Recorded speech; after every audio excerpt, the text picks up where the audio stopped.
The city had been dead for 11 years, but it felt older than that. Master Sergeant Ray Santos walked through the main street of what the mission brief had called Settlement Alpha, and what every map in the Galactic Registry had called nothing at all, because nothing was what the registry said was here, and what the registry said was what the galaxy believed, and what the galaxy believed had been decided 60 years ago by people who needed the galaxy to believe a particular thing. The buildings were still standing. That was the part that got him. When he had read Dead City in the briefing, he had pictured rubble, craters, the specific wreckage of violence. This was not that. The buildings stood intact on either side of the empty street, windows dark, doors closed, the kind of preserved quiet that came not from destruction but from departure, a place that had been left, not taken. He stopped in the middle of the street. Private First Class Jake Chen stopped beside him.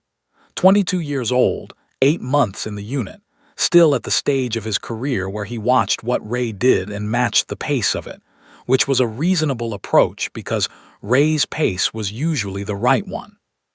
Jake looked at the empty buildings, at the dark windows, at a child's bicycle leaning against a wall near what had once been a shop, still upright after 11 years because there was no weather here to knock it over and nobody left to move it. "What happened here, Sarge?" Jake said. Ray looked at the street, at the silence of it, at the specific quality of a place where the absence was not absence of life but absence of sound, because living things made noise and the noise had stopped. "Same thing that always happens," Ray said, "when nobody pays attention." He looked down at the ground near his boot, a small object half buried in dust. He crouched, picked it up. A toy, small, made of some material he didn't recognize, shaped like an animal he couldn't name, something a child had carried and set down and not come back for. He set it back, carefully, in the same spot. Stood up. "Let's find the ones who are left," he said. The unit had been in the field for 6 days before they found the settlement. Not because it was hard to find. Because it was hard to find if you were looking where the map said to look, which was nowhere, because the map said there was nothing here. It took 3 days of ignoring the maps and following water, and following what Ray called the logic of survival, which was that people with enough sense to hide for 11 years had enough sense to hide near what they needed, before they crested a ridge of natural rock and looked down into a valley where 4,000 people were living in the specific way of people who had long ago stopped expecting anyone to come. Captain Zoe Morrison stood beside Ray on the ridge. She had her field glasses up. She was quiet for a while. "Thermal signatures," Lieutenant Park said from the sensor station 20 meters back, "consistent with 4,000 individuals, concentrated in the valley floor, no evidence of external communications, no active power signatures above minimal survival level." He paused. "They've been running dark for a long time." Morrison lowered the glasses. "How long has this valley been inhabited?" Park checked. "Registry shows this area as uninhabited terrain. No settlement classification. No historical designation." He looked up. "But based on the construction patterns, the buildings in that valley are between 40 and 80 years old."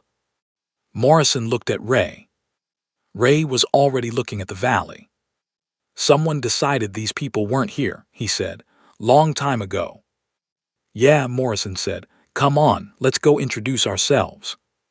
Elder Sova came out to meet them alone. The settlement had a gate of sorts, not a military gate, not a defensive installation, just a place where the natural rock formations narrowed to a single path, and where the community had placed a simple marker that said in 3 languages, 2 of which Ray's translator could read, something that translated roughly as "This is where we are." They were 50 meters from the marker when the gate opened, and Sova walked out.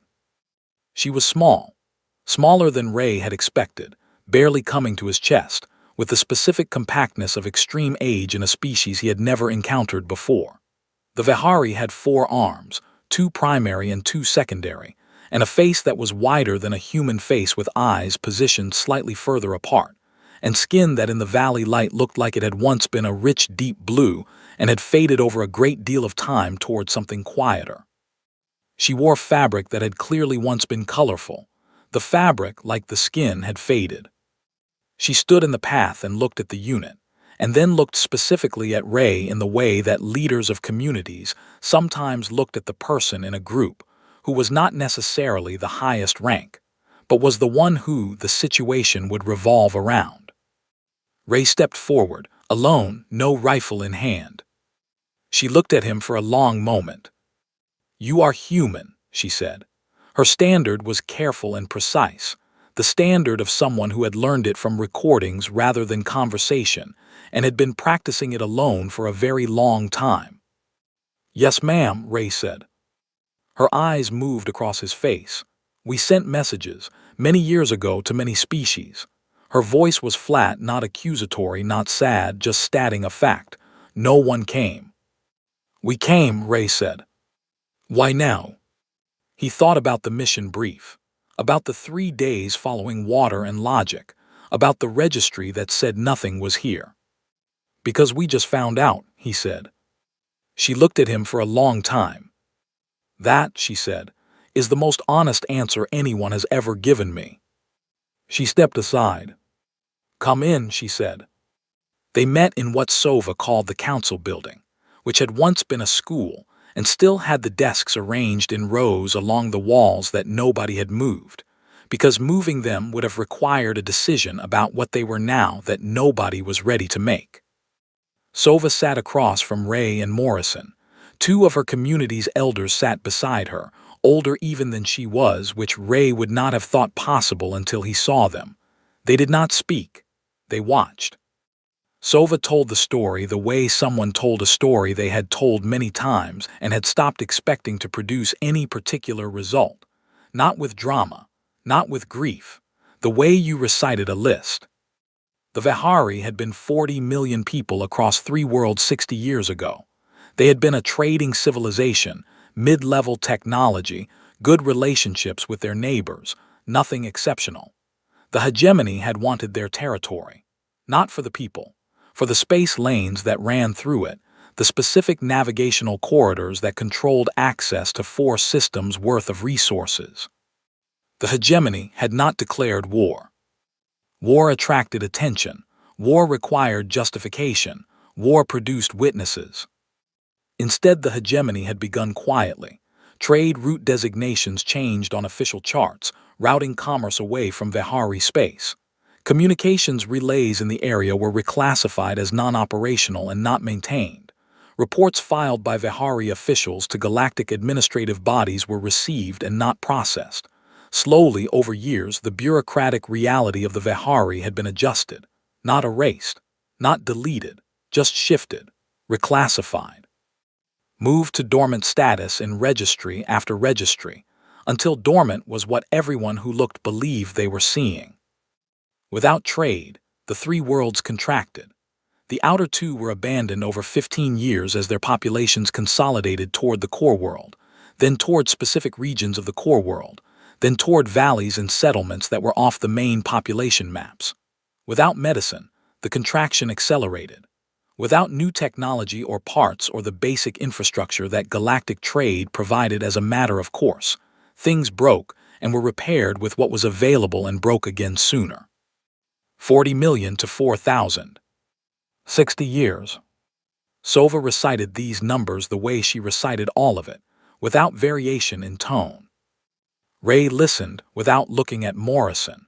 He did not need to see Morrison's face to know what it looked like. When Sova finished, the council room was quiet. "How long can you sustain the current population?" Morrison said. "Food supplies," Sova said. 8 months, perhaps 10 if we reduce allocations further. She looked at her hands. "We have reduced allocations 4 times in the past 3 years. I do not wish to reduce them again." Medical situation. "We have a physician. She is 91 years old." Sova paused. "She is still practicing because there is no one else." Morrison looked at Ray. He looked back at her. Neither of them said anything because there was nothing to say that the situation had not already said. We'll need to see your full records, Morrison said. Census, medical, historical, everything you have. Sova looked at her. Why?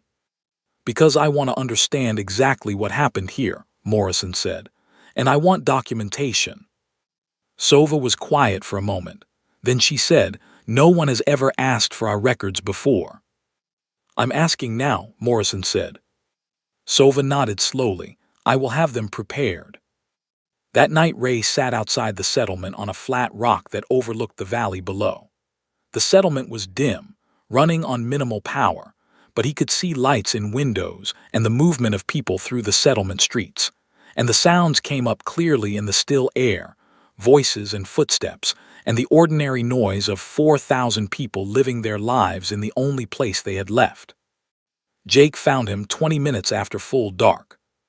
He sat down on the rock next to Ray without being asked, which was something Jake did that Ray had stopped finding annoying around month 3 and had started finding reliable around month 5. You okay, Sarge? Jake said. Ray was quiet for a moment. You know anything about my brother? He said. Jake looked at him. No, sir. His name was Danny, younger than me by 4 years. Grew up in San Antonio, same as me, joined the fire service when he was 22. Ray looked at the lights in the valley. 8 years ago there was a building fire, apartment complex. Everyone got out except one woman on the 3rd floor who couldn't get to the stairs. Danny went up. Jake was quiet. Building came down before he got back out, Ray said. The woman made it, Danny didn't. The sounds from the settlement drifted up, someone laughing, a child's voice. Nobody came for Danny, Ray said. He went in alone and nobody came and the building came down. He looked at the settlement. These people have been alone for 60 years, Jake. 60 years waiting for someone to notice they were disappearing. But we're here now, Jake said. Ray looked at him. Jake Chen, 22 years old, 8 months in the unit. The age Danny had been when he joined the fire service. Yeah, Ray said, we are. They sat on the rock in the dark for a while, listening to the settlement sounds, and Ray thought about burning buildings and the specific weight of arriving too late, and what it meant to be here now, even if here now was 60 years after it should have happened. The hegemony communication arrived the following morning. It came through official channels, properly formatted, addressed to Captain Morrison in her capacity as commanding officer of the unit, and therefore the individual with legal standing to receive hegemony administrative correspondence in the field. Morrison read it at the small table she had set up as a field command station near the settlement entrance. Ray stood nearby. Sova was present, at Morrison's invitation, because Morrison had decided from the beginning that the Vihari would know everything that was happening in their own situation as it happened. The communication was calm, formal, the language of a large institution that had done this before and had developed standard phrasing for it. The hegemony informed Captain Morrison that her unit was operating in territory under hegemony administrative jurisdiction. The Vihari, as a civilization classified dormant in the Galactic Registry, had no legal standing as an entity in current galactic law. The human unit's presence was unauthorized and potentially in violation of the hegemony's administrative authority over the region. The unit was requested to withdraw within 48 hours. The request was firm. The consequences of noncompliance would be addressed through appropriate channels. Morrison read it twice. Then she read the specific phrase again, classified dormant. She looked at Sova, who was standing 3 meters away watching her read. 4,000 people, 91-year-old physician, 8 months of food supplies. Classified dormant. She looked at her communications officer. Open a response channel to the hegemony administrative address on this communication. Open, Captain. Morrison thought for a moment. Then she said, define dormant for us. She sent it. She looked at Ray. He was looking at Sova. Sova was looking at nothing in particular. The expression on her face was the expression of someone who had received this kind of communication before, and had long ago stopped being surprised by the language of it. The hegemony's response arrived 19 minutes later. It was longer than the first communication, and less calm. General Patricia Webb appeared on Morrison's communication screen from 11 light towers away with the expression of a senior officer who was managing multiple simultaneous problems and had just been informed that one of the problems had developed a complicating factor. "Captain Morrison," Webb said, "I've been contacted by the hegemony's diplomatic office. They are formally requesting your unit's withdrawal from the region." "Yes, General," Morrison said. "I received their communication directly." "Then you're aware that the Vihari's legal status under current galactic registry classifications puts this unit in a complicated position." "I'm aware of the classification, General. I'm also standing in a settlement with 4,000 people who have a 91-year-old physician and 8 months of food. The classification and the reality are two different things." Webb was quiet for a moment. The mission parameters were reconnaissance, observation, not intervention. "Yes, General. Earth Command is getting pressure from the hegemony at the diplomatic level. This is becoming a political situation that goes above what a field unit should be managing." "I understand, General. I need you to withdraw within 24 hours, Captain." Morrison looked at the communication screen. Then she said, "General, request permission to speak freely." Webb said, "Go ahead." Morrison said, "These people are going to die. Not in a battle, not in a war. They are going to run out of food and medicine, and they are going to disappear one person at a time until the registry's dormant classification becomes accurate. The hegemony has been working toward that outcome for 60 years. We are the first people who have been physically present in this settlement in 11 years. If we leave, the hegemony's strategy continues. If we stay, something else is possible." She paused. "I'm not asking permission to start a war. I'm asking permission to figure out what that something else might be before we walk away from it." Webb was quiet. "You have 24 hours to make your case, Captain," she said. "After that, I need an answer." "Understood, General, thank you." The channel closed. Morrison looked at Ray. He was already moving. Ray spent the night at the field command table with every piece of hegemony communication, an administrative record and registry, filing that he could pull through the unit's intelligence access. He went back 60 years. He read trade route reclassification notices and communication, relay maintenance reports and registry status updates and diplomatic correspondence, and every piece of paper that the hegemony had generated about the Vihari space over 6 decades. Most of it was boring. That was the point. The strategy that had erased 40 million people had been executed in the language of routine administration, in maintenance schedules and reclassification filings and dormancy status reviews, in the specific bureaucratic language that nobody read because it was designed not to be read. It was the paper version of what Sova had described, the slow, patient replacement of a living people with administrative categories. Ray read all of it. Then he started building. He pulled Sova's records, census data going back 200 years, medical records, birth registrations, trade manifests, cultural archives, school enrollment records, everything the Vihari had kept about themselves because they had kept everything. Because when you are being erased, you document yourself against the erasure, even if you don't know anyone will ever read it. He cross-referenced. He matched hegemony administrative actions against Vihari community records. He found the specific moments where registry classifications had changed and matched them to the economic impacts that followed. He built a timeline that showed, with documentation at every step, 60 years of deliberate policy. By 400 hours, he had 4,000 pages. He printed it, all of it, physical copies, because physical copies existed in a way that could not be reclassified or administratively adjusted. He found Morrison at 600. She was on her second coffee. She looked at the stack of paper Ray set on the table in front of her. "What is this?" she said. 60 years of proof, Ray said. Everything they did, every step, documented, cross-referenced, time-stamped.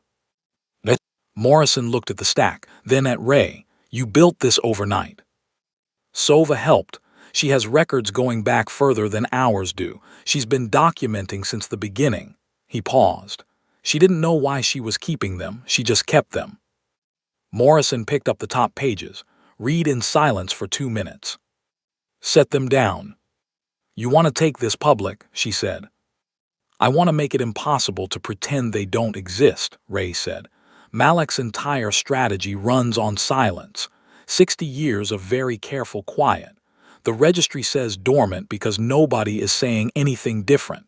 He looked at her. We say something different loudly to everyone who will listen, and the silence breaks. Morrison looked at the stack of paper. That is either the smartest thing you've ever done, she said, or the dumbest. Probably both, ma'am. Morrison was quiet for a long time. Then she said, get me the civilian array. Morrison sent the file at 900. Not through official channels. Not to Earth Command or diplomatic offices or the registry authority or any of the formal structures that could receive it and file it, and not process it, the way Vihari communications had been received and filed and not processed for 60 years. She sent it to journalists. Human journalists and alien journalists and independent media operations and documentary producers, and the specific category of investigative reporters who specialized in exactly this kind of story. She sent it to the 14 alien species that had open civilian communication channels with human settlements. She sent it to the 3 independent galactic archives that operated outside any single government's administrative authority. She sent it with a cover message that Ray wrote. The message said, the Vihari people have existed for 200,000 years. A civilization of 40 million has been reduced to 4,000 through 60 years of deliberate administrative erasure by the hegemony. Here is the documentation. The galaxy should know. She sent it. Then she looked at Ray. Now we wait, she said. No, Ray said. Now we call the Kelrath. Morrison looked at him. The Kelrath. Merchant species, good people, they have history with humans, they'll come if we ask. He paused, and they'll bring cargo ships. Morrison thought for a moment, then she nodded. Make the call. Within 6 hours, the file was being discussed on 17 separate news platforms. Within 12 hours, it had been translated into 40 languages by parties that Morrison had never heard of and had not contacted. Within 18 hours, 3 separate galactic governments had issued statements about the Vihari situation, 2 of them calling for registry review, and one of them, a small independent civilization called the Chirath Collective, announcing that they were recalling their ambassador from the hegemony pending clarification. Within 24 hours, the story was the largest single news event in the region. Malik received the reports in sequence throughout the day and into the night, each one worse than the last, each one representing another piece of the silence that had taken 60 years to build, being removed by people he had not anticipated, and through channels he had not thought to monitor. He sat in his administrative chamber and read the reports and understood, with the specific clarity of a man who had built something careful and precise, watching it come apart in a way he had not designed for, that the strategy had failed. Not because he had been outmaneuvered militarily. He had not been outmaneuvered militarily. Not because Earth had brought warships or made threats or done any of the things that strategies were typically designed to resist. Because one human soldier had spent a night reading 60 years of paperwork, and a captain had sent a file to people who would read it. His advisor stood at the entrance to the chamber. Director, the advisor said, the registry classification. Malik looked at him. The Vihari's dormant status, the advisor said. Given the current public attention, there are calls from 17 sources for formal registry review. Malik was quiet. Director, what would you like to do about the classification? The silence lasted a long time. Change it, Malik said. The advisor stared at him. Change it immediately, Malik said. To active, obviously. He said obviously because obviously was what you said when you were pretending you were making a decision rather than accepting a defeat. It did not change what it was. The advisor knew what it was. Malik knew what it was. 40 million people, reduced to 4,000 over 60 years. Classified active. By the order of the man who had spent 60 years making them dormant. Because one file and one cover message and one night's work had made the silence impossible. The Kelrath ships arrived at the settlement 31 hours after Ray made the call. 4 cargo vessels, older models with the specific worn quality of working ships that had been maintained well and used hard, painted in the bright colors with swirling patterns that Ray recognized from the files he had read about the species. The captain's name was Vreth, and he had the clicking mandibles and large compound eyes of his species, and the specific bearing of a being who had made a decision, and was not going to explain it further than necessary. Ray was at the landing zone when the ships came down. Vreth walked down the ramp of the first ship and stopped in front of Ray and looked at him with those compound eyes for a moment. "We heard what you are doing," Vreth said. His standard was better than Sova's, the standard of someone who had been using it in commerce for decades. "We have done this before, helped people that others said were not there." "We know," Ray said. "That's why we called you first." Vreth's mandibles moved in the gesture that Ray's file had described as a Kelrath nod. "What do they need most?" "Food first, then medical supplies, then we can talk about what comes after." "We have all of these things." Vreth looked past Ray toward the settlement. "How long have they been here?" 11 years in this valley," Ray said. 60 years disappearing." Vreth was quiet for a moment.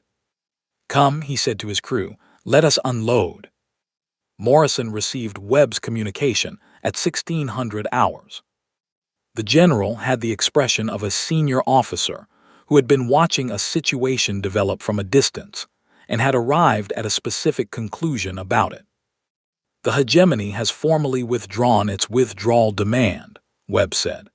"They've also filed a communication with the registry requesting reclassification of the Vihari from dormant to active status, which they are framing as a routine administrative correction." Morrison said nothing. "The hegemony fleet that was positioning in the system has been recalled," Webb said. "No official explanation. The diplomatic communication uses the phrase strategic reassessment." "Understood, General." Webb looked at her for a moment. "Captain, how did you know the broadcast would work?" Morrison thought for a moment. "I didn't, General, Ray did."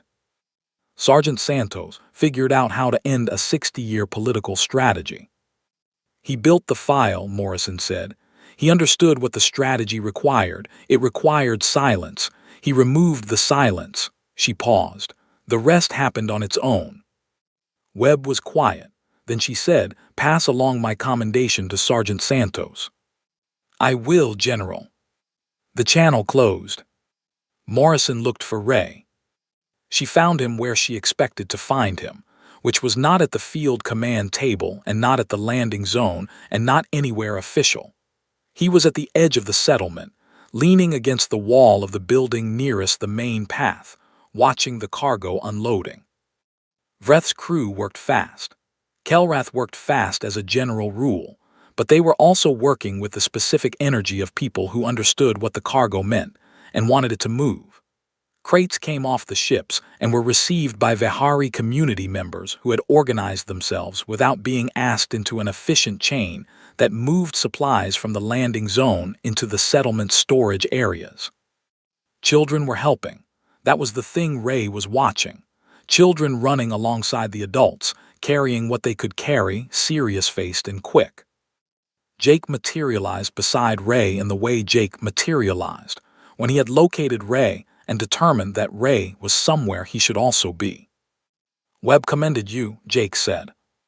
"Morrison told you already." "Morrison told me to find you and tell you." Jake paused. "You should probably go talk to her." "In a minute." Jake watched the unloading. "You did this, Sarge." "Morrison did this." Morrison signed the order. You built the file. You called the Kelrath. Jake looked at him. You did this. Ray watched a Vihari child run past with a container twice her size, struggling with the weight of it and refusing to put it down. Two adults immediately appeared at her side to help without taking it from her. They carried it together. Danny would have done the same thing, Jake said. Ray looked at him. Jake held his gaze. He was 22 years old and 8 months into his career and right about this. Yeah, Ray said, he would have. He watched the child set down the container at the storage entrance with the careful pride of someone who had carried a heavy thing the whole distance. Nobody came for him, Ray said. That doesn't mean nobody should have. The hegemony's final communication arrived the following morning. Formal, cold, written in the language of a diplomatic institution that had decided to reframe a defeat as a decision. The hegemony recognized Vihari sovereignty over their remaining territorial holdings. Trade restrictions were lifted effective immediately. The hegemony expressed its commitment to stability in the region and its respect for the registry's updated classifications. Morrison printed it, handed it to Ray. He read it, folded it once, handed it back. Good enough, he said. Morrison looked at him. You wanted more. I wanted 60 years back for these people. He watched through the settlement gate as Vreth's crew finished the last of the unloading and Vihari community members organized supply distribution in the settlement's main open space. I'll take what we got. That's either wisdom or resignation. Both, ma'am, Ray said, usually is. Sova found him that evening. He was sitting on the same flat rock outside the settlement where he had talked to Jake 3 nights ago. The valley was louder now than it had been when they arrived. Not dramatically louder, but the specific quality of the sound had changed. The sounds of a community running on minimal resources and maximum caution were different from the sounds of a community that had received cargo ships and had its legal existence officially recognized on the same day, and the difference was audible if you listened for it. Sova sat beside him. She was quiet for a long time. They looked at the valley together. Why did you really come? She said. Ray thought about the mission brief, about the registry that said nothing was here, about 3 days following water and logic until they crested a ridge and looked down at 4,000 people who had been waiting 60 years for someone to notice. He thought about Danny, about burning buildings and the specific weight of too late and what it meant to be here even if here was 60 years after it should have been. Because someone should have come a long time ago, he said. Sova was quiet. Yes, she said, someone should have. They sat in the evening air and listened to the settlement sounds rise from the valley. Voices, children, the sounds of people who had spent 11 years being very quiet and were learning slowly that the quiet was not required anymore. Ray looked at the lights in the settlement windows. He thought about Danny. He thought that Danny had gone into a burning building for a stranger and had not come out, and that the stranger had come out, and that Danny had known, going in, that not coming out was a possibility and had gone in anyway because the alternative was not going in, and that was not an alternative Danny could live with. Ray was not Danny. But he understood the thing that Danny had understood. The thing that was not courage exactly and not duty exactly but something that lived under both of them. The simple fact that some things were wrong and you knew they were wrong and you could walk past them, or you could not walk past them, and Danny had never been able to walk past them. Ray had not been able to walk past 4,000 people in a valley that the galaxy had decided did not exist. He thought that was probably enough. He looked at Sova. She was looking at the valley with the expression of someone who had stopped expecting things and had received something anyway and was still working out what to do with that. Your people, Ray said. She looked at him. They're going to be okay, he said. She held his gaze for a moment. I know, she said, and the way she said it was different from the way she had said anything in the 3 days since they arrived, not the flat recitation of fact. Something that had temperature in it. They sat until the stars were out. Then Sova stood slowly and went back to her people. Ray stayed a while longer. He thought about Danny. He thought about a building in San Antonio and a woman on the third floor and his brother who had gone up the stairs and not come down. He thought about the specific quality of too late and how long he had been carrying it. He thought about 4,000 people in a valley and 60 years of silence, and what it had taken to break the silence, which had been one night of reading and one file and one message, and the Kelrath who had come when they were called because they understood what it was to need someone to come. He thought that the thing about too late was that it only applied to the specific thing. It did not apply to the next thing. He had been too late for Danny. He had not been too late for the Vihari. That was the thing about walking toward wrong things instead of past them. You did not always arrive in time, but you kept walking, you kept showing up, you kept making the noise. Because silence was what the wrong things needed. And noise was something he could make. He stood up from the flat rock and looked at the valley one more time, at the lights in the windows, at the sounds coming up in the still air. Then he went back to his unit. There was still work to do. There was always still work to do. The Vihari had waited 60 years for the galaxy to notice them. It had taken one master sergeant from San Antonio, who could not walk past a wrong thing, to make the galaxy so loud about them that nobody could pretend not to hear.